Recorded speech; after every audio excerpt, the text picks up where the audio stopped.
వాక్యం చూసుకుందామండి. యోహాను సువార్త దేవుని వాక్యంలో నుండి 5వ అధ్యాయము. యోహాను సువార్త 5వ అధ్యాయము మొదటి 2 వచనాలు చూసుకుందాం. అటు తరువాత యూదుల పండుగ ఒకటి వచ్చెను గనుక యేసు యెరూషలేమునకు వెళ్ళాను.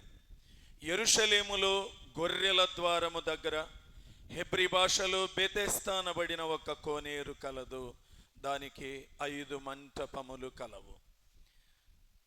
ప్రియులరా, యేసుక్రీస్తు ప్రభువారు ఈ యోహాను సువార్త 5వ అధ్యాయం ద్వారా మనతో మాట్లాడాలనుకుంటున్న విషయాలు. ఇక్కడ యెరూషలేములో గొర్రెల ద్వారం అని ఒకటి ఉన్నదట. హెబ్రీ భాషలో దానికి బెతెస్దా అనబడిన కోనేరు. ఇక్కడ ఒక సమయంలో ప్రత్యేకమైన కొన్ని సమయాలలో దేవుని దూత వచ్చి అక్కడ నీరు కదిలిస్తూ ఉంటుంది. ఆ నీరు కదిలించినప్పుడు మొదట ఎవరైతే ఆ నీటిలో దిగుతారో వాడు ఎలాంటి వ్యాధి కలిగిన వాడైనా బాగుపడతాడు. ఇది చాలా దీవెనకరమైన మాట. దీని ద్వారా దేవుడి మనస్సు మనకు అర్థమవుతుంది. దేవుడు ప్రతి ఒక్కరూ బాగుపడాలి అని కోరుకునే దేవుడు, స్వస్థపరచబడాలి అని కోరుకునే దేవుడు, ఆశీర్వదింపబడాలి అని కోరుకునే దేవుడు, గుణపరచబడాలి అని కోరుకునే దేవుడు, ప్రతి ఒక్కరి జీవితాలు బాగు చేయాలి అనేది దేవుని యొక్క ఉన్నతమైన ఆశ. నిజంగా దేవుని ఆశ, దేవుని హృదయం, దేవుని ప్రియులారా, ఆయన అందరినీ బాగు చేయాలి, ఎవరినో కొంతమందిని కాదు. యేసు ప్రభు కొద్ది మందికి మాత్రమే దేవుడు కాదు. యేసుక్రీస్తు అందరికీ ప్రభు. ఆయన అందరికీ మేలు చేసేవాడు. మేలు చేయక నేరు ఉండునట్లు, రక్షింపక ఉండునట్లు ఆయన హస్తము కొరచైనది కాదు. ఆయన హస్తము ప్రపంచములో అన్ని దిశల, అన్ని దిక్కుల చేరుకోగలిగినంత ప్రేమ కలిగిన హస్తం. ప్రియులరా, ఈ హస్తం ప్రతి ఒక్కరిని చేరుకుంటుంది. బోరు బావిలో కొన్ని 100 అడుగులో పడిన వ్యక్తికి కూడా నీవు నేను వెళ్ళలేం, కానీ దేవుని హస్తం అక్కడికి వెళ్ళగలదు. పర్వత శిఖరాలలో చిక్కుకుపోయిన వ్యక్తుల దగ్గరకు వెళ్ళగలదు. అందుకే దావీదు మహారాజు అంటాడు, నేను ఆకాశ మండలానికి ఎక్కిపోయినా అక్కడ నీవు ఉన్నావు, సముద్ర దిగంతాలకు వెళ్ళినా అక్కడ ఉన్నావు, ఎక్కడికి వెళ్ళినా మీరు అక్కడ ఉన్నారు. ఆయన ఎక్కడున్న వ్యక్తులనైనా బాగు చేయగలిగిన సామర్థ్యం ఉన్న దేవుడు. ఇప్పుడు బెతెస్దా అనబడే ఒక కోనేరు ఉన్నది అంటున్నాడు. ప్రియులరా, ఈ కోనేరు దేనికి సాదృశ్యము అంటే ఈ దినాలలో దేవుడు మనకిచ్చిన ఆత్మ సంబంధమైన మందిరం అనగా జీవము కలిగిన దేవుని సంఘానికి సాదృశ్యంగా ఉంది. ఈ కోనేరు దేవుని సంఘానికి సాదృశ్యం. ప్రియులారా, ఇక్కడ ఎలాంటి వ్యాధి ఉన్న వ్యక్తి వచ్చినా, అది శరీర వ్యాధి అయినా, మానసిక వ్యాధి అయినా, ఆత్మ సంబంధమైన రోగమైన, ఎట్టి వ్యాధి కలిగిన వారు ఇక్కడికి వచ్చినా సరే వారు బాగుపడి వెళ్ళాలి. That is the will of God. అది దేవుని చిత్తం. నా ఇష్టం, నా మాటలు కాదు. అవి దేవుని యొక్క హృదయాభిలాష, దేవుడు కోరుకునేది. అయితే ఇక్కడ మనం గమనించవలసిన విషయం ఒక మాట, ఎవరు బాగుపడతారు అనేది ఒక సన్నివేశం మనం గమనిద్దాం. 3వ వచనం, ఆయా సమయములకు దేవదూత కోనేటిలో దిగి నీళ్లు కదిలించుట కలదు. నీరు కదిలింపబడిన పిమ్మట, ఆ పాయింట్ చూడండి, మొదట ఎవడు దిగునో వాడు ఎట్టి వ్యాధి గలవాడైనను బాగుపడును. గమనించండి ప్రియులారా, ఎవరు బాగుపడతారు అంటే మొదట ఎవడు దిగునో వాడు బాగుపడతాడు. వచ్చిన ప్రతి ఒక్కరూ బాగుపడతారా? వచ్చిన ప్రతి ఒక్కరూ బాగుపడరు. ఇక్కడ ఖచ్చితంగా వ్రాయబడింది ఆ మాట, మొదట ఎవరు దిగుతారో వారే బాగుపడతారు. మందిరానికి వచ్చినంత మాత్రాన నా సమస్యలన్నీ పోతాయి, నా కష్టాలన్నీ పోతాయి, నా ఇబ్బందులన్నీ తొలగిపోతాయి, నా అనారోగ్యాలు పోతాయి, నాకంత మేలే జరుగుతుంది అనే భ్రమలలో మనము బ్రతుకకూడదు. అది భ్రమ. మందిరానికి వచ్చినంత మాత్రాన నీ సమస్యలని రా, నీ అప్పులు పోతాయి, రా, నీ సమస్యలు తొలగుతాయి అని నేను మిమ్మల్ని మోసపూరితమైన మాటలు నేను చెప్పలేను ప్రియులారా. బైబిల్కి భిన్నమైన బోధ నేను చేయలేను. బైబిల్ చెప్తున్నటువంటి మాట, మొదట ఎవడు దిగును అంటే ఏంటి? దేవుని సన్నిధికి వచ్చి పట్టి పట్టనట్లుగా, విని విననట్లుగా, లోబడనట్లుగా దేవుని సన్నిధిలో ఏదో కూర్చొని వెళ్ళిపోతే నీ మొర్ర దేవుడు వినడు, నీ ప్రార్థన దేవుడు అంగీకరించడు, నీకు మేలు జరగదు. ఏదో దేవుని సన్నిధిలోనికి వచ్చినంత మాత్రాన, నువ్వు దేవుని సన్నిధిలో కనబడినంత మాత్రాన నీ చరిత్ర ఏదో మారిపోతుంది, నీకు క్రొత్త పేజ్ ఓపెన్ అవుతుంది అని పొరపాటున కూడా నీవు అనుకోవద్దు. ఏం చేయాలి? దేవుని సన్నిధిలోనికి వచ్చి నీవు ప్రతి విషయములో ముందడుగు వేసే వ్యక్తిగా ఉండాలి. నువ్వు ఏ విషయంలో మందగొడి స్వభావముతో ఉండకూడదు. నీ హృదయం విప్పటంలో మందకొడిగా ఉండకూడదు. దేవుని సన్నిధిలో కృమ్మరించుకోవటంలో మందకొడిగా ఉండకూడదు. దేవునికి లోబడటంలో మందకొడిగా ఉండకూడదు. దేవుని స్వరం వినటానికి ఆలస్యం చేసే వ్యక్తిగా ఉండకూడదు. ఇక్కడ కూర్చొని పరధ్యానముతో నువ్వు ఆలోచన చేసే వ్యక్తిగా ఉండకూడదు. దేవుని వాక్యం మీద శ్రద్ధ పెట్టకుండా నీ మనస్సు, నీ ఆలోచనలు ఎక్కడెక్కడో తిరుగుతూ ఉంటే ప్రియులరా, నువ్వు మేలు పొందలేవు. కానీ ఏం చేయాలి? ప్రతి విషయములో ముందడుగు వేయాలి. ఏ విషయాల్లో ముందడుగు వేయాలి? దేవుని సన్నిధిలోనికి వచ్చి నీవు ప్రార్థన విషయములో ముందడుగు వేయాలి. నోరు తెరవటం నేర్చుకోవాలి. ప్రభు సన్నిధిలో ప్రార్థన అనగానే నోరు తెరిచి, నీ హృదయము తెరిచి ప్రార్థన చేయటానికి త్వరపడాలి. త్వరపడి ముందడుగు, ప్రార్థన చేయండి అని 10 సార్లు అడిగించుకునే వరకు నువ్వు కదలకపోతే దేవుడిని ప్రార్థన వినడు. ప్రార్థన అనగానే ముందడుగు వేయాలి. వెంటనే పరిశుద్ధుడు అయిన తండ్రి, లేదా నీకు అలవాటైన పదం నీ హృదయంలో నుండి వెంటనే రావాలి. ప్రార్థన చేయటం ప్రారంభించాలి. నువ్వు ప్రార్థనలో ముందడుగు వేయాలి. ఎంతకాలం ప్రార్థనకు వచ్చినా కొంతమందిని ప్రార్థన చేయమంటే పక్కాళ్ళని చేయమనండి, మైకు నాకీ బాకండి, వాళ్ళకి ఇవ్వండి. ఎప్పుడు ముందడుగు వేస్తావు? ఎప్పుడు ప్రార్థన నేర్చుకుంటావు? ఎప్పుడు ధైర్యంగా దేవుని సన్నిధిలో నిలువబడి ప్రార్థన చేస్తావు? ఎప్పుడు ముందడుగు వేస్తావు? ఎంతకాలం ఉన్న నామకార్థ భక్తేనా? దేవుని మందిరంలో వచ్చాను అని కనబడటానికి వస్తున్నావా? లేక ప్రార్థనలో ముందడుగు వేయటానికి వస్తున్నావా? దేవుని వాక్యంలో ముందడుగు వేయాలి. నేను దినదినము బైబిల్ చదువుతాను. వాక్యం నా రక్త మాంసాలుగా మారే వరకు, వాక్యం నాకు అర్థమయ్యే వరకు, వాక్యం నాకు రుచికరంగా మారే వరకు నేను వాక్యాన్ని వదిలిపెట్టకుండా, ప్రారంభంలో నీకు అర్థం కాదు, ప్రారంభంలో నీకు తలనొప్పి వచ్చినట్లుగా ఉంటుంది, సైతానుడు నీకు రకరకాల ఆలోచనలు పెడతాడు, నీ ఫీలింగ్స్ మార్చేస్తూ ఉంటాడు. కానీ నువ్వేం చేయాలి? వాక్యం చదవటంలో ముందడుగు వేయాలి. దేవుని బిడ్డల సహవాసంలో ముందడుగు వేయాలి. దేవుని మందిరంలోనికి వచ్చి ప్రార్థన చేయటంలో ముందడుగు వేయాలి. త్వరపడాలి. దేవుని సన్నిధిలో నేను ఎప్పుడు వెళ్ళాలా, ఎప్పుడు కనబడాలా? 84వ కీర్తన కోరహు కుమారుల యొక్క పరవశం నీకు ఎప్పుడైనా అనుభవం ఉన్నదా?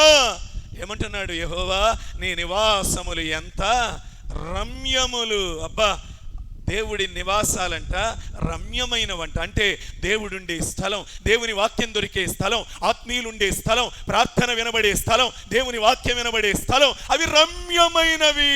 అబ్బా, ఏది నీకు రమ్యం? ఎవరితో నీకు రమ్యం? నీ సమయం ఎక్కడ గడపటం నీకు రమ్యం? దేవుని సన్నిధి రమ్యమైనదిగా ఉన్నదా? సంగమా, ఏమంటున్నాడు ఇంకా? దేవుని మందిర ఆవరణములు చూడవలెనని నా శరీరము, నా హృదయము ఆనందముతో కేకలు వేయుచున్నవి. అబ్బా అబ్బా, జీవము కలిగిన దేవుణ్ణి దర్శించటానికి ఆయన హృదయము, ఆయన శరీరము ఆనందంతో కేకలేస్తున్నాయి అంట. ఎప్పుడు నేను దేవుని మందిరములోనికి వెళ్ళాలా? ఎప్పుడు నా దేవుని మందిరావరణములు చూడాలా? ఎప్పుడు నేను దేవుని సన్నిధిలో నా ఆశ తీర్చుకోవాలా అని కోరహు కుమారులు వారి ప్రాణము దేవుని సన్నిధి కోసం తహతహలాడుతూ ఉన్నది. ప్రియులరా, మన హృదయం దేనికోసం తహతహలాడుతుంది? దేనికోసం పరుగులెత్తే వారంగా ఉంటూ ఉన్నాం? ఏమండి, దేవుని సన్నిధిలో కనబడాలని నీ హృదయం తహతహలాడుతున్నదా?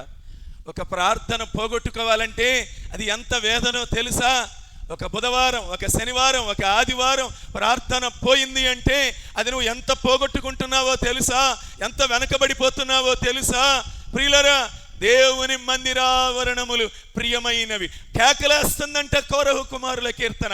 నేను ఎప్పుడు వెళ్ళాలా? ఎప్పుడు నా దేవుని సన్నిధిలో కనబడాలా? నా హృదయ ఆశ ఎప్పుడు తీర్చుకోవాలా అని వారి హృదయము కేకలు వేస్తా ఉంది. నీ హృదయం దేనికోసం కేకలు వేస్తా ఉంది? ఎక్కడ కనబడాలని ఆశపడుతున్నావు? ప్రియులరా, ఎంతకాలం నుంచి దేవుని సన్నిధికి వస్తావు? ఒక పాట పాడమంటే పాడతా? ప్రార్థన చేయమంటే చెయ్యు, వాక్యం విషయంలో శ్రద్ధ కనపరచు. ఒక పాట పాడంటే ప్రిపేర్ అవ్వలా, ఏం అవ్వలేదంట. నువ్వు ఎన్ని సంవత్సరాల నుంచి మందిరానికి వస్తున్నా, ముందడుగు వేసావా? ఒక పాట పాడలేవా? దానికి ప్రిపరేషన్ కావాలా? ఎంతకాలం కావాలి నీకు? ఎన్నేళ్ళు కావాలి ప్రిపరేషన్? ఎప్పుడు రెడీగా ఉండాలి. Eveready battery? ఏం బ్యాటరీ? ఎవరెడీ? ఎప్పుడు రెడీ. నాకు ఏ పని అప్పగించినా దేవుని మందిరంలో నేను చురుకుగా ఉండాలి. నేను ముందడుగు ఎప్పుడు రెడీ. ఏ బాధ్యత అప్పగించినా నేను సిద్ధము అనే విధంగా ఉండాలి. కానీ ప్రియులారా, ఎప్పుడు కూడా లేదు లేదు ప్రియులారా. దేవుని సన్నిధిలో ఇక్కడ ఏమంటున్నాడు? ఎవరు ముందు దిగుతారో. ప్రియులారా, చాలామంది అయ్యా మందిరానికి వెళ్తున్నానయ్యా, పాస్టర్ గారు ప్రార్థన చేస్తున్నాడయ్యా, ఆయన ఎంతకాలం ప్రార్థన చేసినా నాకు మాత్రం మేలు జరగలేదయ్యా. ఏం జరగలా? నాకు మేలు జరగల. ఎందుకు జరిగితే నీకు మేలు? నీకు మేలు జరగాలి అంటే నీకు ఆటంకంగా ఉన్నవి తీసేసుకోవాలి. నువ్వు ముందడిగేయని విషయాలు ఎన్నున్నాయో దేవుని విషయాల్లో, నువ్వు వెనకబడిపోయిన విషయాలు సరిదిద్దుకోకుండా పాస్టర్ గారు ప్రార్థన చేసినా నీకు మేలు జరగదు, ఎవరు ప్రార్థన చేసినా మేలు జరగదు. ఎందుకంటే నీ హృదయంలో నాకు మేలు జరగకపోవటానికి కారణం నేను అన్న గ్రహింపు లేనంత కాలము నీకు మేలు జరగదు. 5:25 ఎప్పుడన్నా చదివారా? 5:25 ఎప్పుడన్నా చదివారా? ఏ 5:25 అయ్యా? ఇర్మియా 5:25. మీ దోషములు వాటి క్రమమును తప్పించను, మీకు మేలు కలుగకుండుటకు. పూర్తి చేయండి. మీ పాపములే కారణము. ఆ విషయం తెలుసా? అరే నేను దేవుని విషయంలో ముందడుగు వేయకుండా ఆగిపోతున్నాను, రక్షణ పొందకుండా ఆగిపోతున్నాను, ముందడుగు వేయలా, బాప్తిసం విషయంలో ముందడుగు వేయలా, హృదయాన్ని సరి చేసుకునే విషయంలో ముందడుగు వేయలా. అందుకే నాకు మేలు జరగటంలా, మేలు దొరకటంలా అని ప్రియులారా గమనించుకునే వారంగా మారాలి. మనం దేవుని మందిరానికి వచ్చినప్పుడు ఆత్మీయ విషయాలలో ముందడుగు వేసే వారంగా ఉండాలి. ఎందుకైనయ్యా వేస్తానయ్యా? ఎక్కడేస్తా? ఫంక్షన్ దగ్గర మొదటి బంతిలోనే ఉంటానయ్యా. అక్కడ ముందడిగే. ఎవరన్నా ఒక మాట అని అనక ముందే పట్ట 4 మాటలు అంటానయ్యా. అందులో ముందడిగే.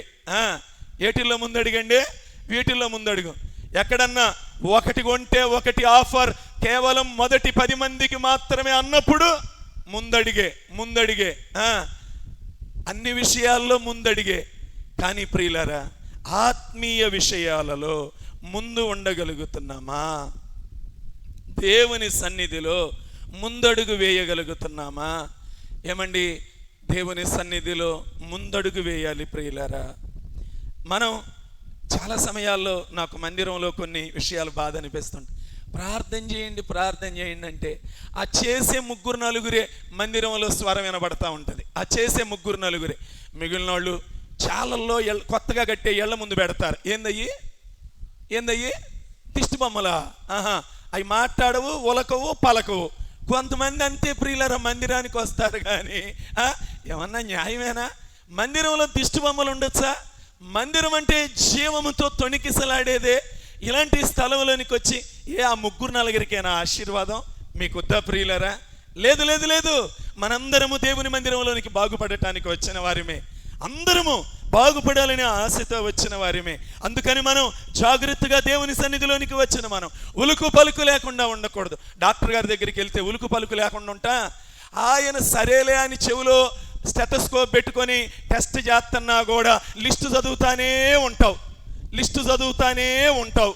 ఇక్కడ మాత్రం నోరు తెరుస్తావా? ఇక్కడ మాత్రం నోరు తెరిచేది లేదు.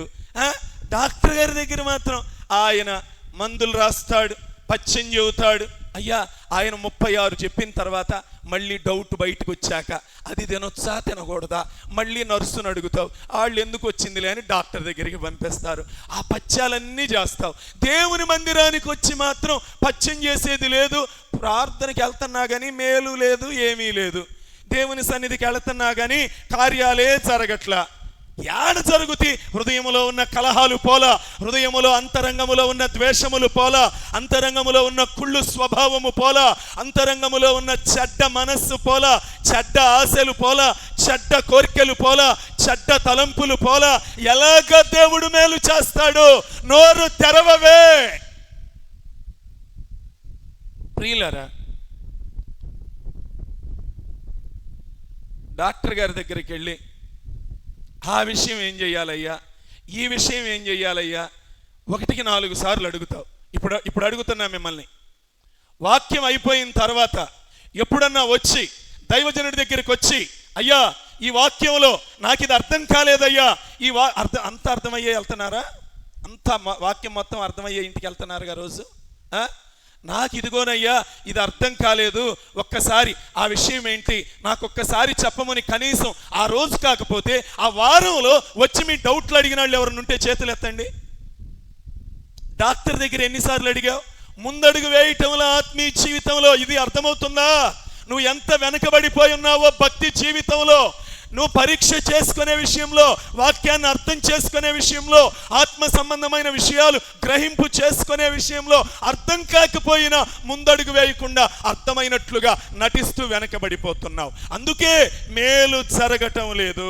అయ్యో హాస్పిటల్ దగ్గర విసుక్కుంటారు, ఎన్నిసార్లు చెప్పాలమ్మా, దాని మీద రాసి కూడా ఇచ్చామమ్మా, ఎంత చెప్పినా ఎంత విసుక్కున్నా మరల అమ్మ కోప్పడబాకులేమ్మా, అయ్యా కోప్పడబాకయ్యా అని అడుగుతాం. కానీ దేవుని బిడ్డల దగ్గరకు వచ్చి నా పరిస్థితి ఇలా ఉంది, నా లోపలి ఇలా ఉంది, నా అంతరంగం ఇలా ఉంది, నా స్వభావం ఇలా ఉంది, నా కోరికలు ఇలా వస్తున్నాయి, నేనేం చెయ్యాలి అని ఎప్పుడన్నా అడిగావా?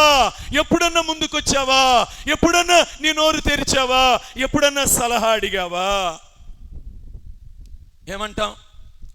డాక్టర్ గారు అంటాడు, నీకు మందులు పనిచేయో, నీకు ఖచ్చితంగా ఇది ఆపరేషన్ చేయాలి, లేకపోతే నీ బాడీలో స్ప్రెడ్ అయిపోయిద్ది, ఖచ్చితంగా ఆపరేషన్ చేయాలంటే నీకు ఇంజెక్షన్ చేయించుకోవాలన్నా భయమే. కానీ ఇది స్ప్రెడ్ అయ్యిద్ది, వెంటనే ఆపరేషన్ చేయాలి అంటే అయ్యా నాకు ముందు డేట్ ఇవ్వండి అయ్యా, లేదమ్మా నీకు వచ్చే నెలలో డేటు, ఈ మధ్యలో డేట్స్ అన్నీ ఫిల్ అయిపోయినాయి అంటే ఈ హాస్పిటల్ కాకపోతే ఇంకొక హాస్పిటల్ ముందెళ్ళిపోవాలి, ముందు జాయిన్ అవ్వాలి, ముందు నా రోగం తీవ్రం అవ్వకముందే నేను ఆపరేషన్ చేయించుకోవాలి. నీకు ఇంజక్షన్ అంటేనే భయం, కానీ పొట్టంతా గోయించుకుంటావు. ఎందుకో తెలుసా? నీ రోగం పోవాలి అని. ప్రియులరా, నువ్వు ఎంత ప్రాధేయపడతావో.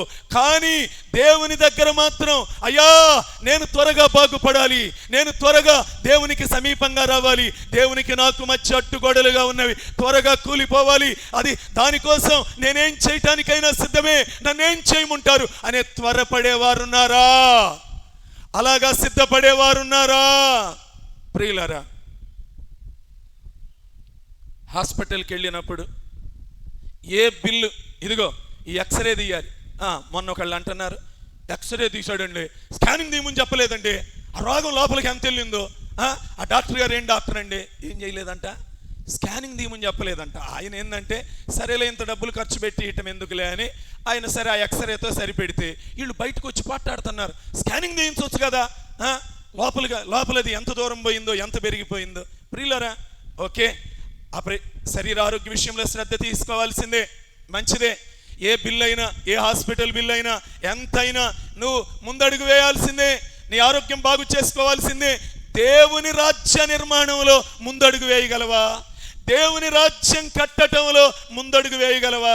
ఇదిగో దేవుని మందిరములో ఇదిగో ఈ పని ఉన్నది, అవసరత ఉన్నది, నేను ఈ విషయంలో ముందడుగేస్తాను అని నువ్వు ఏమైనా నీ హృదయంలో ముందడుగు వేయగలిగిన స్వభావం ఉందా? ఎప్పుడు బండి రివర్స్ గేరే. ఏ గేరు? నా సమస్యలు మీకు తెలియదులేయ్యా.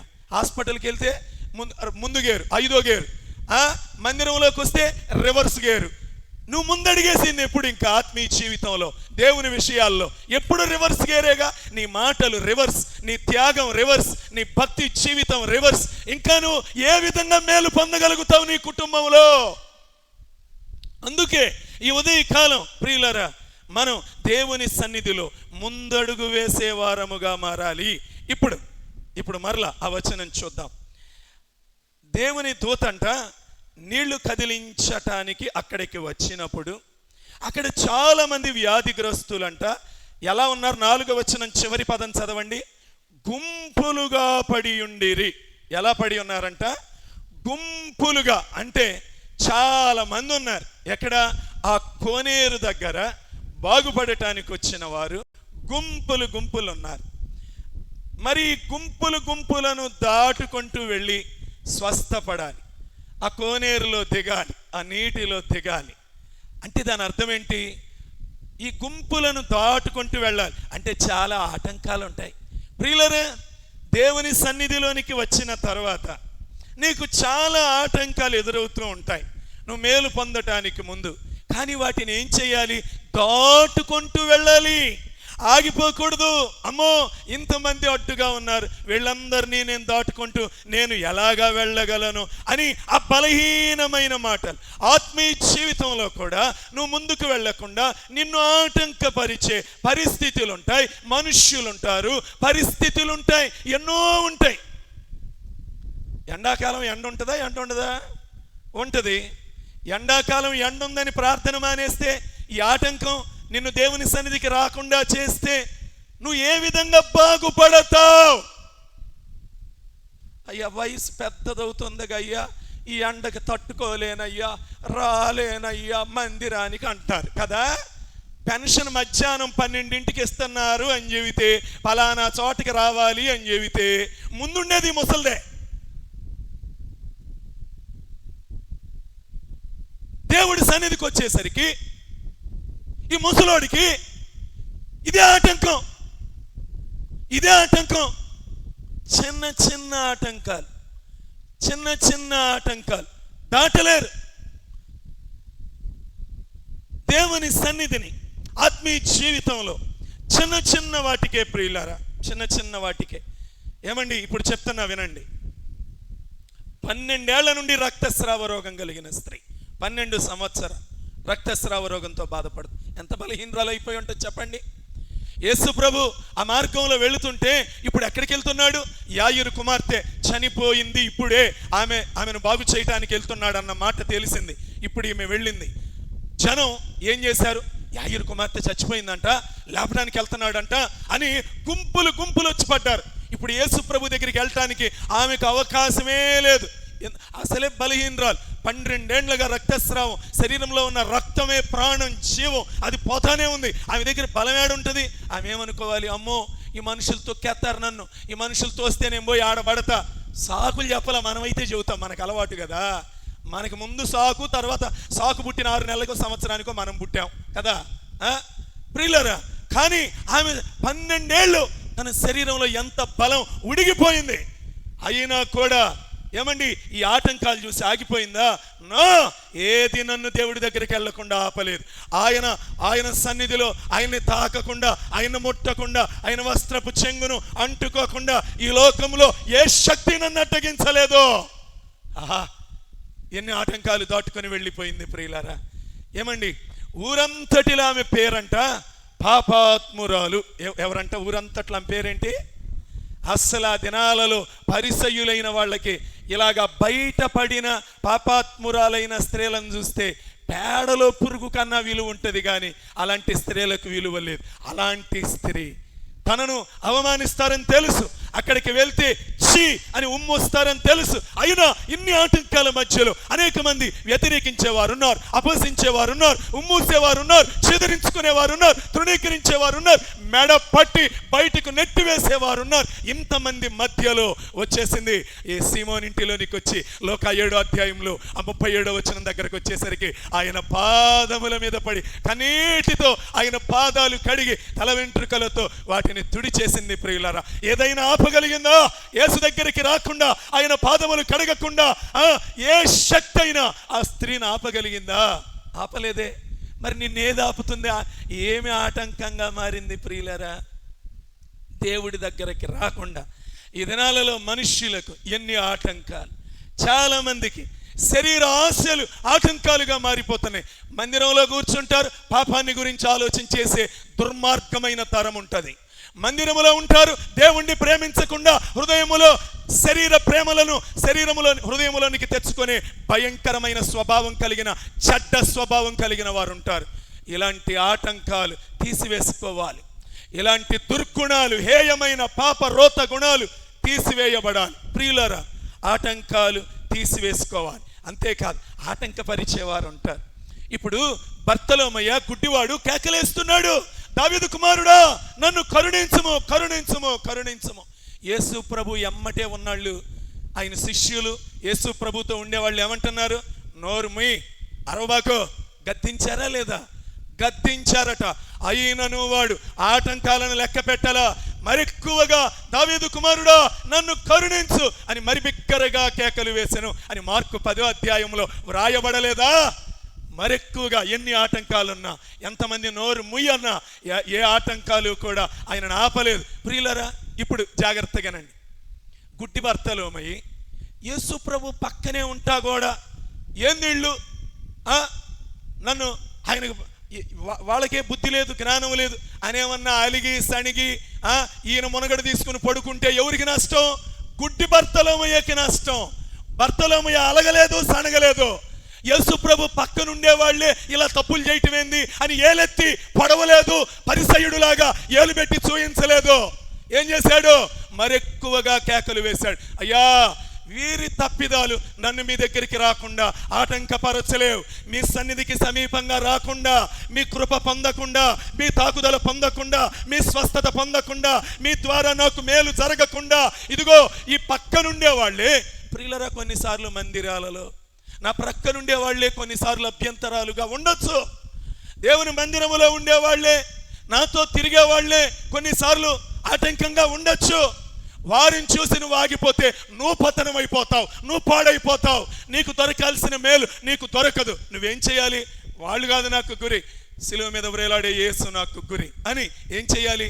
యేసు వైపు చూస్తూ, విశ్వాసమునకు కర్తయు దానిని కొనసాగించువాడునైనా యేసు వైపు చూస్తూ మన ముందున్న పందెములో ఓపికతో వెళ్ళిపోవాలి. చూడండి, గుడ్డి భర్తలోమయ్య ఆగల.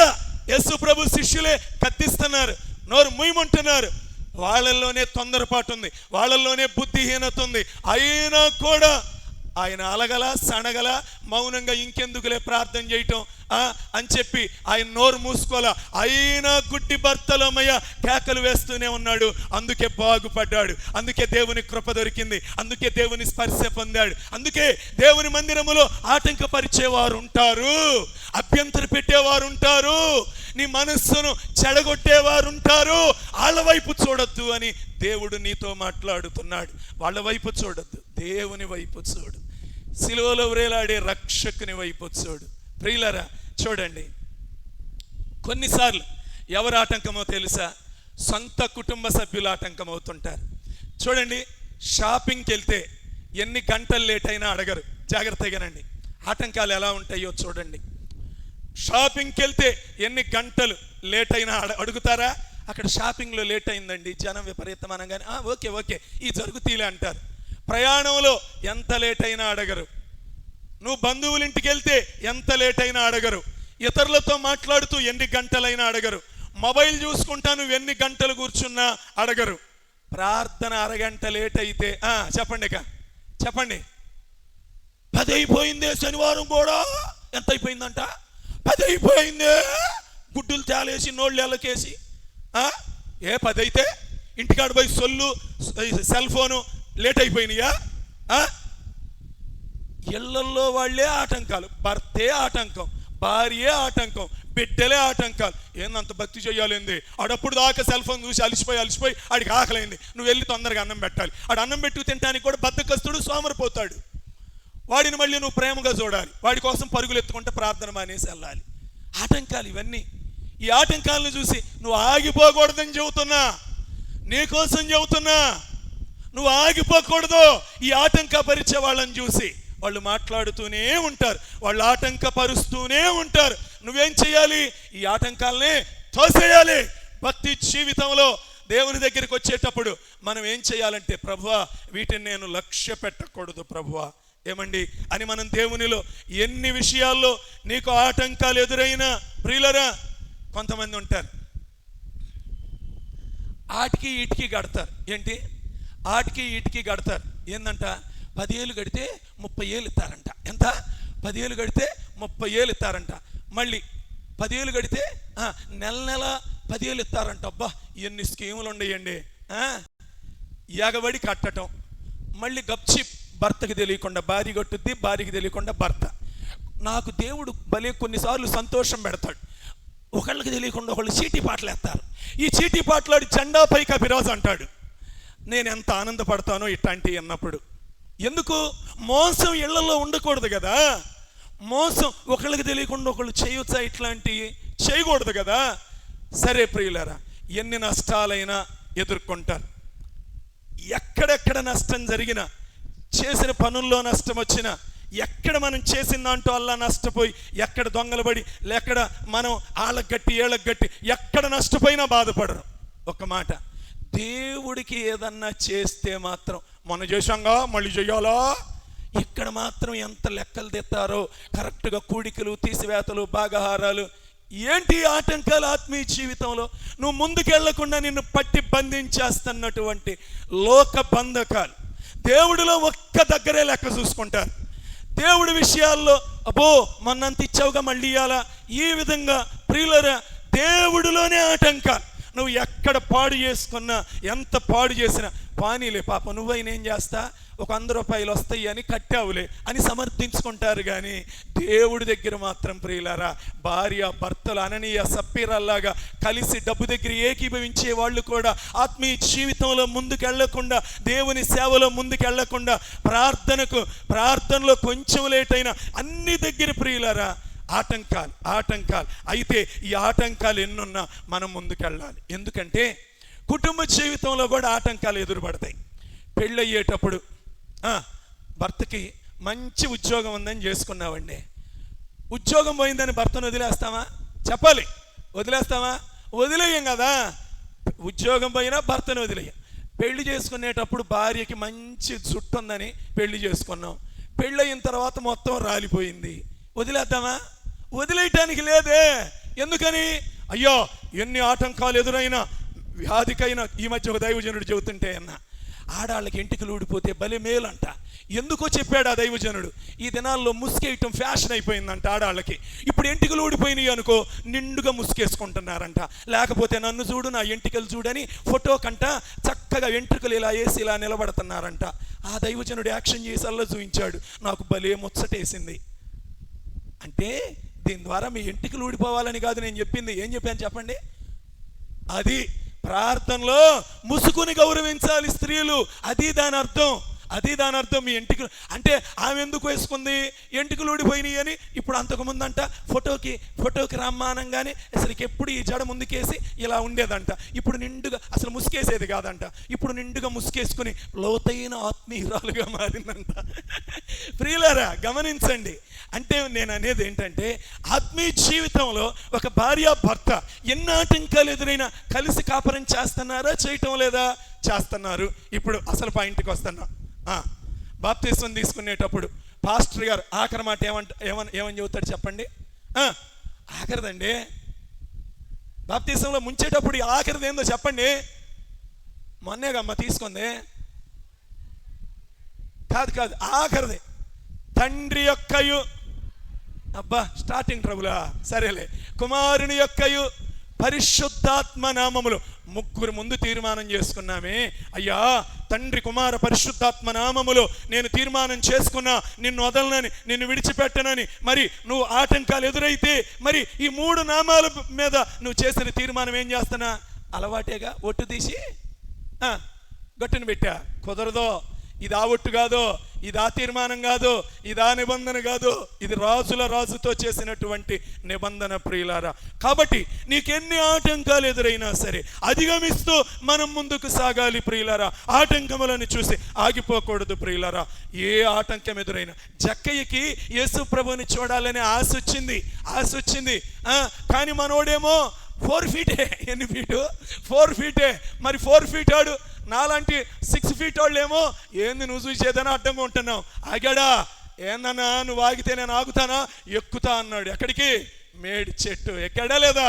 చూసాడా లేదా యేసయ్యని? ఆయన కంట్లో పడ్డాడా లేదా? అది ఆటంకాలు అధిగమించటం అంటే. నాకు ఆయనే అస్సలు ముందుకు వెళ్ళనీయలేదమ్మా. ఆటంకమే ఆటంకం. ప్రార్థనకు వద్దామంటే ఏం చెప్పేదక్క? ఎన్న ఆటంకాలక్క.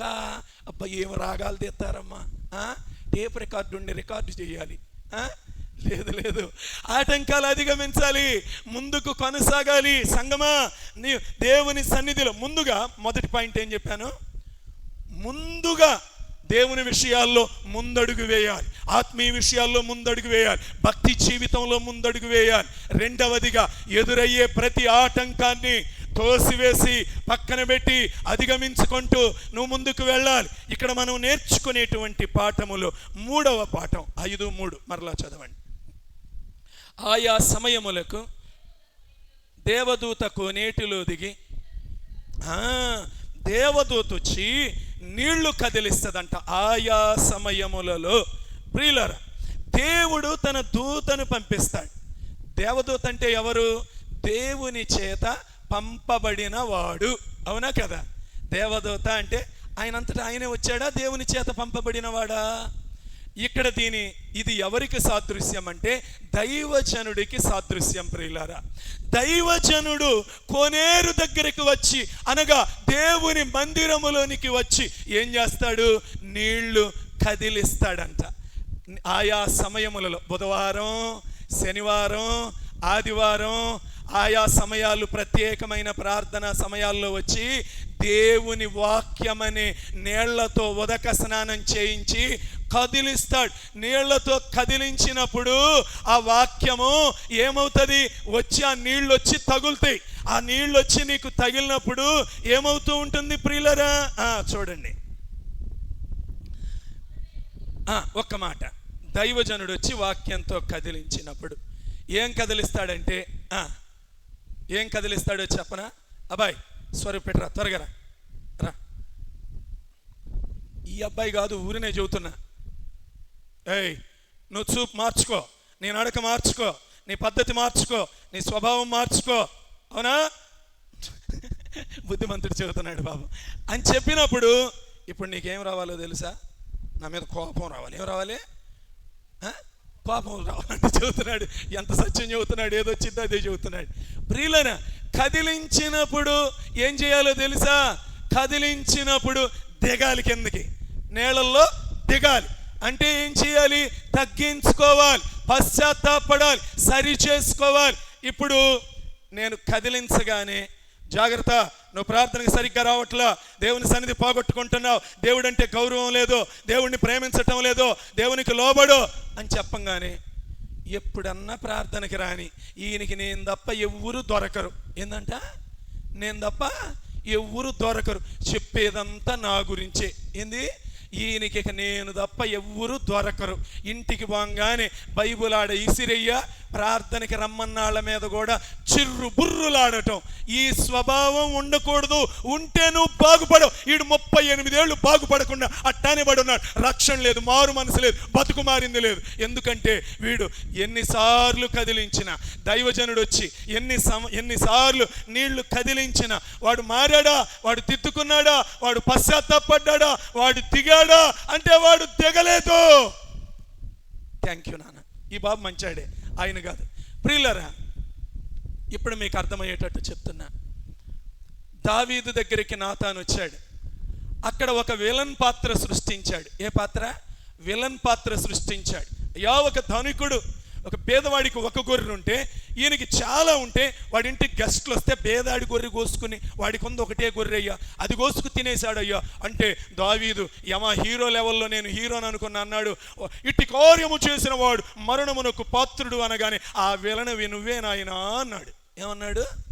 ఆ మనుష్యుడవు నీవే అనగానే, ప్రియులరా ఇక్కడ జాగ్రత్తగానండి, పాయింట్ రాయొద్దు, వినండి, తర్వాత రాత్రు కానీ. వెంటనే దావీదు కోపం తెచ్చుకోవాలా, ఉక్రోషం తెచ్చుకోవాలా, మనసులో ఆయాసం తెచ్చుకోవాలా, పగ తెచ్చుకోవాలా. తన గుండెకు తగలగానే ఒకటి అర్థం చేసుకున్నాడు. దేవుడు ఎవరి ద్వారా మాట్లాడతాడు? ఎవరి ద్వారా మాట్లాడతాడు? తన సేవకుడు ద్వారానే కదా మాట్లాడేది. దేవుడు తిట్టేది నా బ్రతుకుని ఎవరి చేత? దైవజనుడి చేతే కదా. దైవజనుల ద్వారానే కదా దేవుడు మాట్లాడేది, గద్దించేది, హెచ్చరించేది, సరిదిద్దేది అని దావీదుకి ఆ సత్యం తెలుసు. కాబట్టి దావీదు ఆ గద్దింపును తీసుకున్నాడు. అందుకే దావీదు బాగుపడ్డాడు. ప్రియులారా, చాలా మందికి ఈ గ్రహింపు లేదు. దైవజనుడి మీద ఆయాసం పెట్టుకునే వాళ్ళు సంఘాల్లో పెరిగిపోతున్నారు. వాక్యం గుండెకు తగిలితే దిగటం లేదు, పశ్చాత్తాపడటం లేదు, హెచ్చించుకోవటం పెరిగిపోతుంది. ఓ నన్నంటారా అన్నట్లుగా గర్వ హృదయం వాళ్ళల్లో ఏం చేస్తుంది? తమని తాము హెచ్చించుకునేటట్లుగా చేస్తా ఉంది. లేదు లేదు, నిన్ను ఎవరు దిద్దుతాడు ప్రియులారా? దైవజనుడిని కదా వాడుకునేది దేవుడు. నిన్ను బాగు చేయటానికి, నీ బుద్ధి సరిదిద్దటానికి, నీ నడత సరిచేయటానికి, నీ ప్రవర్తన సరిచేయటానికి, నీలో ఉన్నటువంటి లోపమును సరిదిద్దటానికి ఎవరిని అడుకుంటాడు? అందుకే దావీదు అంటాడు, నీతిమంతులు నన్ను కొట్టుట నాకు ఉపకారం, వారు గద్దించుట నాకు తైలాభిషేకము, అట్టి అభిషేకమును నేను త్రోసివేయకుందునుగాక. ప్రియులరా, అది దావీదు. అందుకే నలిగిన దావీదు జీవితాన్ని దేవుడు తెప్పరిల్ల చేశాడు. సంవత్సరం పాటు మనశ్శాంతి ఉందా మనాడికి? మనశ్శాంతే లేదు. ఏదో అంతరంగములో ప్రియులరా ఉరియాను చంపించే వరకు ఇదిగో నువ్వు పాపం చేశావు అని హృదయం గద్దిస్తా ఉంది. ఎప్పుడైతే ఉరియాను చంపించాడో అప్పుడు ఆమెను తీసుకొచ్చి పెళ్లి చేసుకొని ఏం చేశాడు? మనస్సాక్షిని అదింపెట్టాడు. లోపల పొడుస్తానే ఉంది, కానీ అంతరంగంలో భయాలున్నాయి, అంతరంగంలో కలవరం ఉంది. కానీ పైకి మాత్రం ఇక నా భార్య అయిపోయిందిగా, ఇప్పుడు తప్పే ఉంది, ఇంకా ఇప్పుడు నా భార్యగా అనుకుంటున్నాడు. కానీ మనసులో నెమ్మది లేదు, మనసులో సంతోషం లేదు. ఎప్పుడైతే నాతాను వచ్చి ఆ మాట గద్దించాడో దావీదు ఏం చేశాడో తెలుసా? దేవుని సన్నిధిలోనికి వెళ్ళిపోయాడు. నువ్వు ఆశీర్వదింపబడాలంటే దైవజనుడి గద్దింపు కోసం ఎదురు చూడు. దైవజనుడు నన్ను దిద్దాలి అని ఎదురు చూడు. నా బ్రతుకు నేను సరి చేసుకోవాలి, దైవజనుడు వస్తాడు, నన్ను దిద్దుతాడు, నన్ను సరిచేస్తాడు, నేను సరి అవ్వాలి, నేను బాగుపడాలి అని ఎదురు చూసి ఆ గద్దింపుని తీసుకున్నాడు, వెళ్ళాడు. రోగిగా ఇక్కడ ఎవరెవరున్నారంట? రోగులున్నారంట. ఆ మంటపములలో మొదటి వారు ఎవరు? రోగులు. ఏమండి, నేను కొన్నిసార్లు కొంతమందిని అడుగుతా, ఏమండి బాగున్నారా అంటే, దేవుడి దయ వల్ల నాకు ఏ వ్యాధి లేదు, ఏ రోగం లేదండి, ఇప్పుడు నా వయసు 65 ఏళ్ళు అండి, బీపీ లేదు, షుగర్ లేదు అని బలి దండకం చదువుతారు. అంత బాగుంది, కానీ లోపల ఒక వ్యాధి ఉందే. ఆ లోపల ఉన్న వ్యాధి తెలియదే పాపం. ఏమనుకుంటున్నాడు? నాకు వ్యాధి లేదు అనుకుంటున్నాడు. కానీ బైబిల్ ఏమంటుంది? 17:9 హృదయం అన్నిటికంటే ఇర్మియా మోసకరమైంది, అది ఘోరమైన వ్యాధి కలిగింది. ఈ వ్యాధి గురించి తెలియటం లేదే. దావీదు అర్థం చేసుకున్నాడు, నాకు వ్యాధి ఉంది. అంతేకాదు, ఆయనకి ఇంకా అర్థమైంది. యెషయా 1:5 ప్రతివాడు నడినెత్తిన వ్యాధి కలిగి ఉన్నాడు. తలంపులన్నీ పాడైపోయిన తలంపులు, చెడ్డ తలంపులు, కుళ్ళుబో తలంపులు, అసూయ తలంపులు. ప్రియులరా, వీటన్నిటినీ ప్రియులరా ఏమండి ఏం చేశాడు దావీదు? ఏం చేశాడో తెలుసా? దేవుని సన్నిధిలోనికి వెళ్ళి, అయ్యా నేను పైకి బాగానే ఉన్న రోగినయ్యా, పైకి అధికార పీఠం మీద కూర్చున్నాను, డాంబికంగా కూర్చున్నాను, పాటలు తెలిసిన రోగిని, ప్రార్థన తెలిసిన రోగిని. ఏం రోగి అంట? ఏం రోగి చెప్పండి, నేను చెప్పేది అర్థమవుతుందా అసలు? ఏందో కొంతమంది కళ్ళు నోరు అన్ని దాలేసి చూస్తున్నారు. పాటలు తెలిసిన రోగి అంట దావీదు. ఏ రోగి? ప్రార్థన తెలిసిన రోగి అంట. ఒప్పుకుంటున్నాడు దేవుని సన్నిధిలో, అయ్యా నాకు పాటలు వచ్చు, కానీ నా హృదయంలో రోగం ఉందయ్యా. ఆ రోగులు అనే దానిలో నేనేనయ్యా. తలలో రోగం ఉంది, గుండెలో రోగం ఉంది, వ్యాధి ఉందయ్యా. దేవుని సన్నిధిలో పశ్చాత్తాపట్ట మొదలు పెట్టాడు, గద్దింపుని తీసుకున్నాడు, ఒప్పుకోవటం మొదలు పెట్టాడు. ఎంతకాలం ఒప్పుకున్నాడో తెలుసా? 6:6 కీర్తన. ప్రతి రాత్రి ఏంటంట? ప్రతి రాత్రి కన్నీరు విడుచుచు నా పరుపు. ఇప్పుడు వినండి, మనం ఏం చేస్తామో తెలుసా? నేను కూడా నా పాపం విషయం అయ్యా 3 రోజులు ప్రార్థన చేశానయ్యా. ఏందంట? చెప్పండి కొంచెం నోరు తెరిచి, ఎన్ని రోజులు? కొంతమంది అంటారు, అయ్యా నేను 3 వారాలు ప్రార్థన చేశానయ్యా. కొంతమంది అంటారు, నేను 7 వారాలు ప్రార్థన చేశానయ్యా. నువ్వు ఎన్ని వారాలు ప్రార్థన చేసావు కాదు, నీకు నిశ్చయత దొరికిందా? నీ పాపం పోయింది అన్న నిశ్చయత దొరికిందా? దావీదు ఏమంటున్నాడు? నా పరుపు తేలు కొట్టుకుపోయిందంట. అంటే ఆయనకి ఏమొచ్చింది? దేవుడు నా పాపము క్షమించాడనే నిశ్చయిత దొరికింది. ఆ నిశ్చయిత దొరికే వరకు ప్రార్థన చేయాలి. 3 రోజులు చేశా, 7 రోజులు చేశా, 3 వారాలు చేశా, 7 వారాలు చేశా, పక్కన పెట్టు నీ వారాల భక్తి. ఇది ఒకటి కొత్తగా నేర్చారు. ఏం చేయాలి? నిశ్చయత దొరికే వరకు దేవుడి దగ్గర నీ హృదయం. పాపాత్మురాలతో ఏమన్నాడు? నీ విస్తారమైన పాపములు క్షమింపబడి ఉన్నాయి. ఏం దొరికింది ఆమెకి? షూరిటీ, నిశ్చయత. చక్కయ్యతో ఏమన్నాడు? ఇతడును అబ్రహాము కుమారుడే. నిశ్చయత, షూరిటీ. ఆ దొరికే వరకు ప్రార్థన చేయాలి. నీ రోగం పోయింది అని నిశ్చయత వచ్చే వరకు ప్రార్థన చేయాలి. సంగమా, ఏ రోగిగా నువ్వు దేవుని మందిరంలోనికి వచ్చావో నాకు తెలియదు. ఒక రోగం మాత్రం ఏలుబడి చేస్తుంది. ఆ రోగమే హృదయానికి ఉన్న రోగం. ఇంకా రోగాలు ఉన్నాయి, కొన్ని రోగాలు చెప్పనా పేర్లు. ప్రార్థనాహీనత అనే రోగం. ఏ రోగము? ప్రార్థనాహీనత అనే రోగం. ప్రియులారా, కొంతమందికి ఈ రోగం ఎంత రోగమో, ప్రార్థన అంటే చేయరు. కొంతమందికి దేవుని సన్నిధిని ఎగ్గొట్టే రోగం. ఆదివారాలు కూడా తెగులేళ్ళకే, దేవుని మందిరం రారు. తెగులు వచ్చిన వాళ్ళు, వాళ్ళకి తెగులు రోగం ఇది. దేవుని సన్నిధిని ఊరికే బాగొట్టుకుంటారు. రోగాలు. ఉపవాస ప్రార్థనలు సరే, డ్యూటీలుండో, ఆరోగ్య పరిస్థితులు అనుకూలించుకో, అది వేరు. మానేసి ఇంటికాడ కూర్చుని సెలవులు చూసుకునే పనికి మాలిన చెత్త బ్యాచి రోగులు వీళ్ళందరూ. ఈ రోగులు ఏం చేయాలి? దేవుని మందిరానికి రావాలి. అయ్యా, నా హృదయం చెడిపోయిందయ్యా, ఇది రోగంతో నిండి ఉందయ్యా, నా తలంపుల్లో రోగం ఉందయ్యా అని దేవుని సన్నిధికి రావాలి. దావీదు వచ్చాడు, దిద్దుకున్నాడు. ప్రియులరా, దేవునికి హృదయానుసారుడుగా మారిపోయాడు. ప్రియులరా, ఒక్క మాట గుర్తుపెట్టుకోండి. నీలో రోగం ఉన్నంత కాలం, ఒక్క మాట చాలా ఇంపార్టెంట్. ఒక మనిషిలో రోగం ఉందనుకోండి, మీరు దమ్ బిర్యానీ తీసుకొచ్చి పెట్టారు, లేదా బ్రెడ్ హల్వా తీసుకొచ్చి పెట్టారు. ఏది తీసుకొచ్చి పెట్టినా రోగం ఉన్న వ్యక్తికి పెడితే ఏమంటారు చెప్పండి? నోటికి ఎట్టుందంట చెప్పాలి. నీలో రోగం ఉంటే దేవుని వాక్యం ఎంత తేటగా స్పష్టంగా మాట్లాడినా నీకు చేదే. అందులో నీకు లోపాలు ఎతుకుతావు, లోపాలు పట్టుకుంటావు. ఎందుకు? నీ దగ్గర రోగం ఉంది. నీకు అది మంచిదిగా వినపడదు, నీకు చేదుగానే వినపడుద్ది. కారణం, నువ్వు రోగివి. నువ్వు బాగుపడితే, నీ రోగం పోతే, అప్పుడు నీకు వాక్యం మధురంగా మారుద్ది.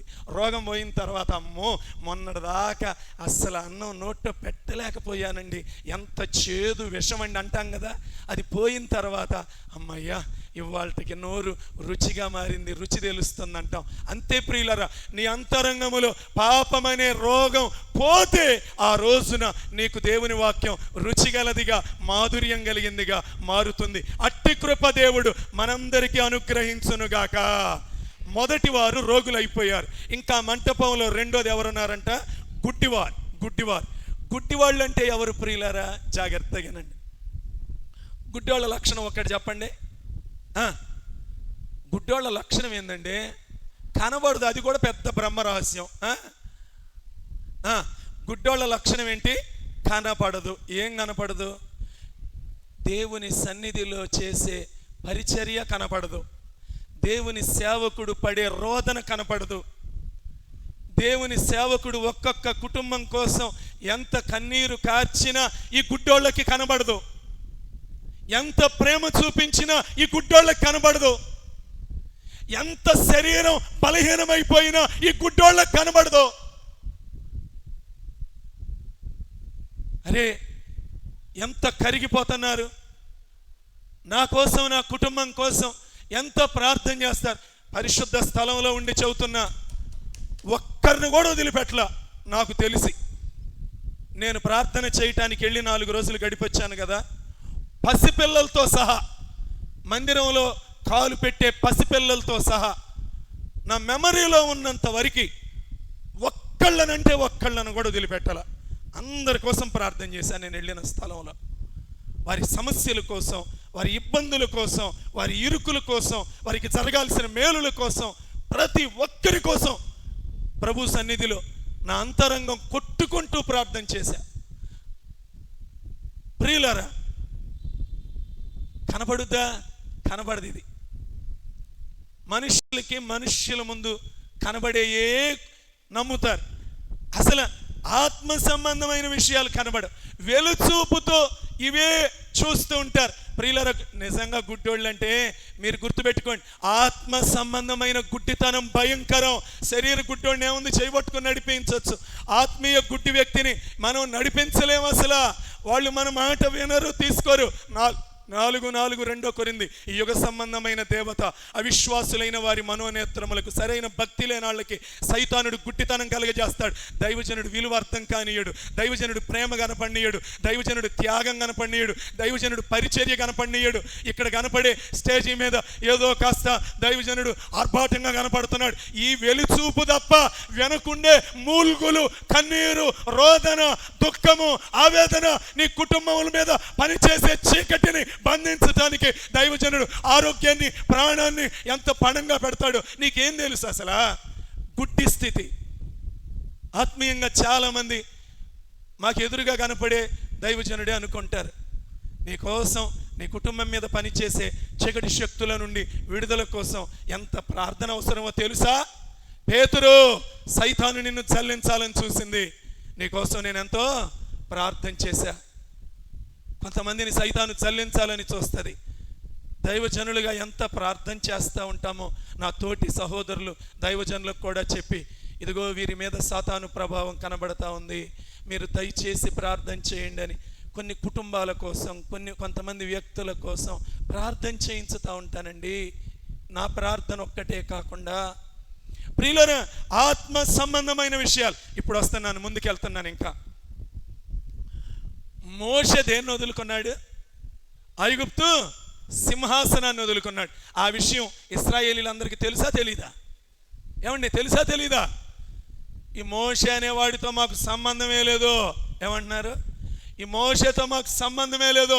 ఆ మోషే అనేవాడు ఏమైపోయాడో, ఈ మోషేతో అరే ఎర్ర సముద్రం ఎట్లా పాయలైంది? ఆ మోషే ప్రార్థన చేస్తే కాదా? మోషే దేవుని బిడ్డలతో శ్రమ అనుభవించటం మేలని ఫరో కుమార్తె కుమారుణ్ణి అనిపించుకోకుండా ఐగుప్తు సింహాసనాన్ని వదిలిపెట్టేశాడని తెలీదా ఇశ్రాయేలులకు? తెలుసు. అయినా ఎర్ర సముద్రం మోషే ప్రార్థన చేస్తే దేవుడు కార్యం జరిగించాడని తెలుసు. మన్నాను దేవుడు కురిపించాడని తెలుసు. బండను చీల్చి నీరిచ్చాడని తెలుసు. ఇన్ని కార్యాలు తెలిసినా ఆ మోషే అనేవాడు ఏమైపోయాడో? ఆ మోషేతో మాకు సంబంధం లేదు.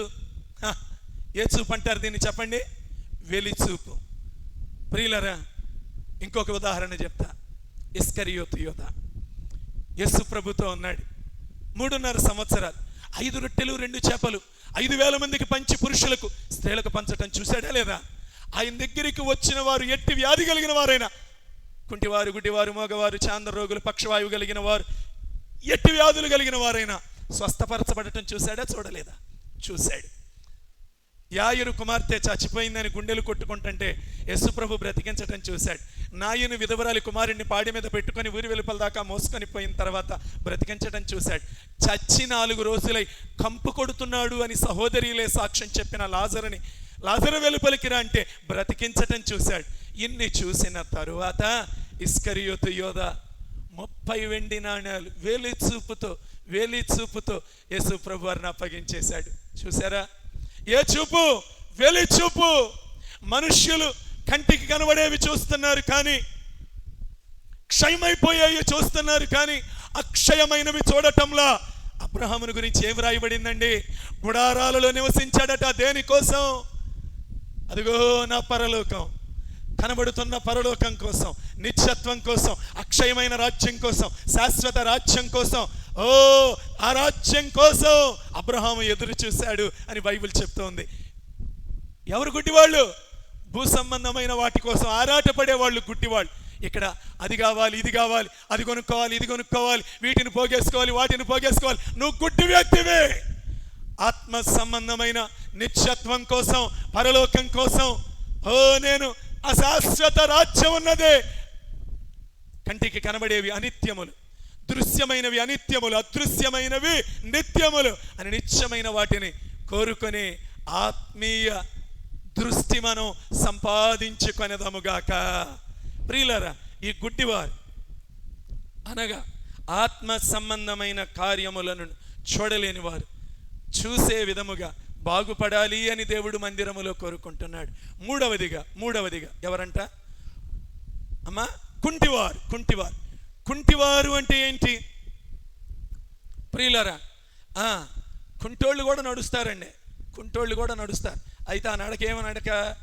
కుంటి నడక. దేవుడేమో నరపుత్రుడా నువ్వు చక్కగా నిలవబడుము అంటున్నాడు. కానీ భక్తి జీవితం జీవితంలో ఎప్పుడు కుంటితనమే, ఆత్మీయ అవిటితనం, దేవునిలో చక్కగా నిలబడలేకపోవటం, ఇది కుంటితనం. ఏంటి?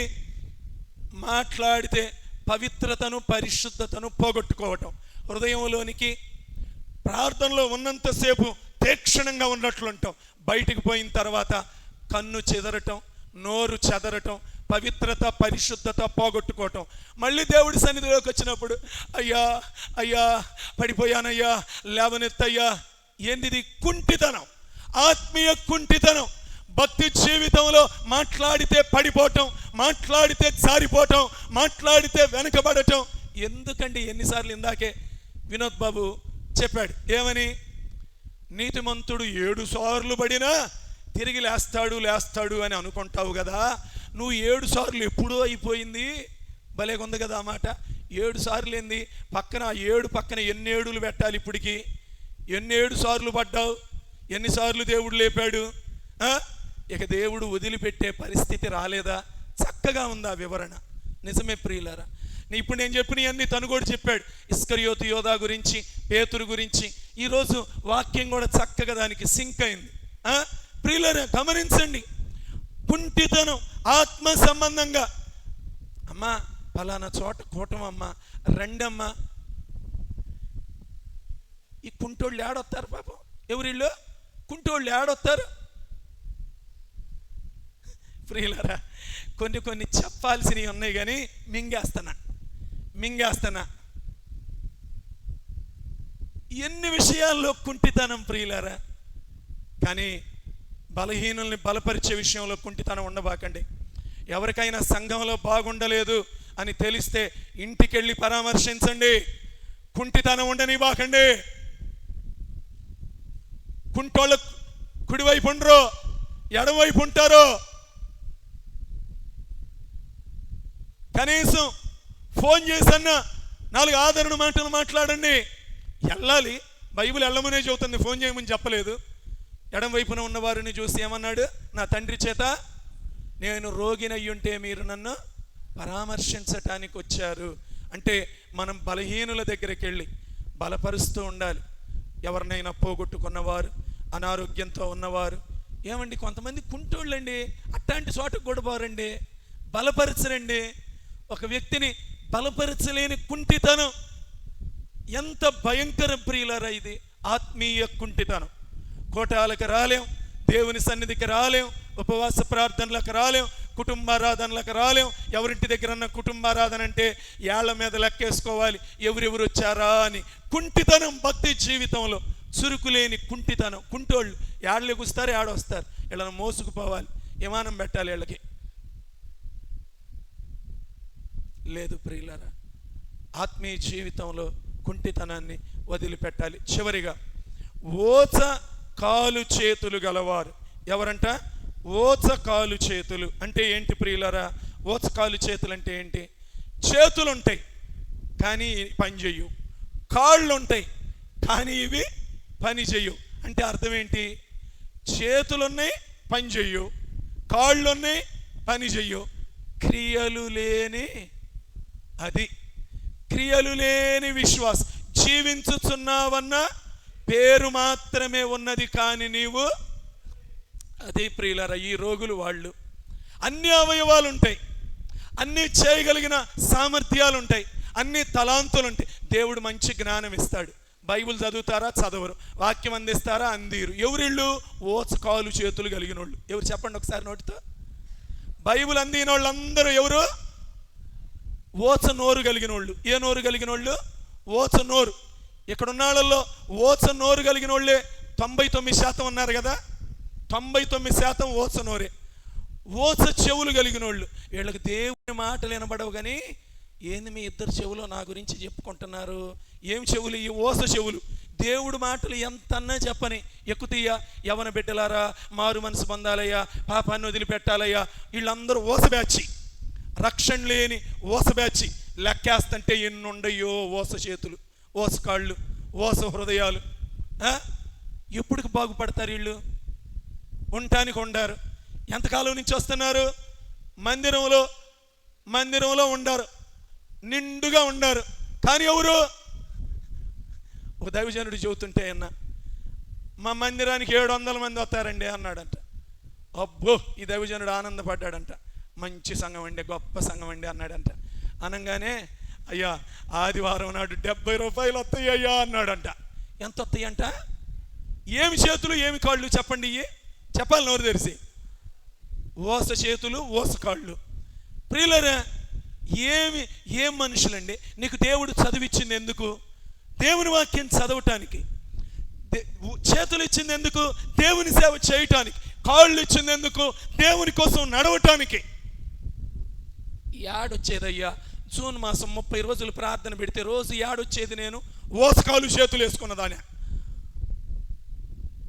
ఆ మాట ఇంకోసారి మాట్లాడావా నీ పేరు ముందు ఓసకాలు చేతులు అని పెడతా. రావాల్సిందే 30 రోజులు ప్రార్థన. జూన్ మాసంలో ప్రార్థన చేయాలా లేదా? మన సహోదరులందరూ ఎంత బుద్ధిమంతులు, చక్కగా తలకాయ ఊపుతున్నారు, మంచోళ్ళు మీరందరూ. 30 రోజులు ఎక్కడ కనపడాలి? దేవుని మందిరంలో కనపడాలి. గుంటూరు లేదో రూమ్ తీసుకునేడు ఉండటమే, ఇక డ్యూటీలు చేసుకోవటమే. పైన రూమ్ ఇస్తాం మీ ఇద్దరికి. ప్రియులారా, ఏం చేయాలి? ఓసు కాలు చేతులు. ఎంతకాలం ప్రియులారా, ఎంతకాలం? లేదు సంగమా, ఆత్మీయ విషయాల్లో ఓసు కాలు చేతులు. దేవుడు నీకు ఎన్నో తలాంతులు ఇచ్చాడు, మంచి ఆరోగ్యం ఇచ్చాడు, మంచి బలం ఇచ్చాడు. ఆయన సేవ చేయాలి, దేవుని మందిరంలో ఉపయోగపడాలి. ఏమండి, ఈ వారంలో దేవుని మందిరం ఊడ్చిన వాళ్ళు ఎంతమంది చేతులు ఎత్తండి? ఆడాళ్ళలో, లేడీస్లో. దేవుని మందిరంలో పనిచేసిన వాళ్ళు ఎవరన్నా ఉంటే చేతులు ఎత్తండి. ఒక్క అమ్మాయి ఉషా.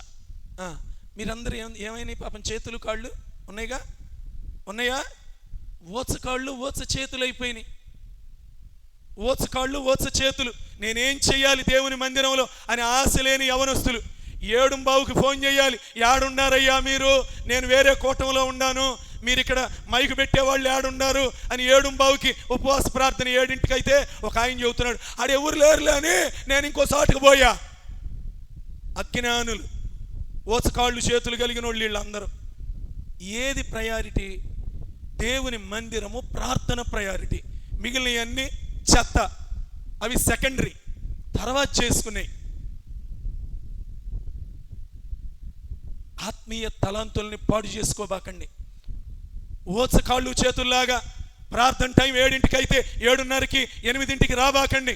9ంటికి ఆరాధన అయితే 9:30 10ంటికి. అవి ఓచకాళ్ళు చేతులు కలిగిన వాళ్ళు చేసే పనులు. ప్రార్థనకి 10 నిమిషాలు ముందొచ్చాడు ఉండాలి, హృదయం సిద్ధం చేసుకోవాలి.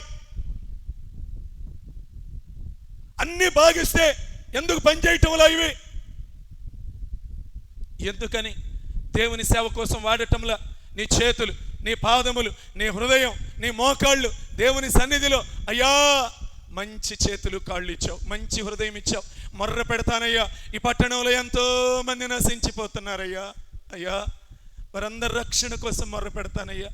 ఎందుకు ఇచ్చావు ఈ కాళ్ళు చేతులు? మోకరించి ప్రార్థన చేయటానికే కదా. నేను మొర్ర పెడతానయ్యా. ఈ హృదయం ఎందుకు ఇచ్చావు? ఇతరులు అగ్నిగుండానికి వెళ్తే అక్కడ అగ్ని ఆరదు, పురుగు చావదు, యుగ యుగాల అగ్నిగుండంలో కాలిపోవటమే కయ్యా. వాళ్ళ కోసం మొర్ర పెడతానయ్యా.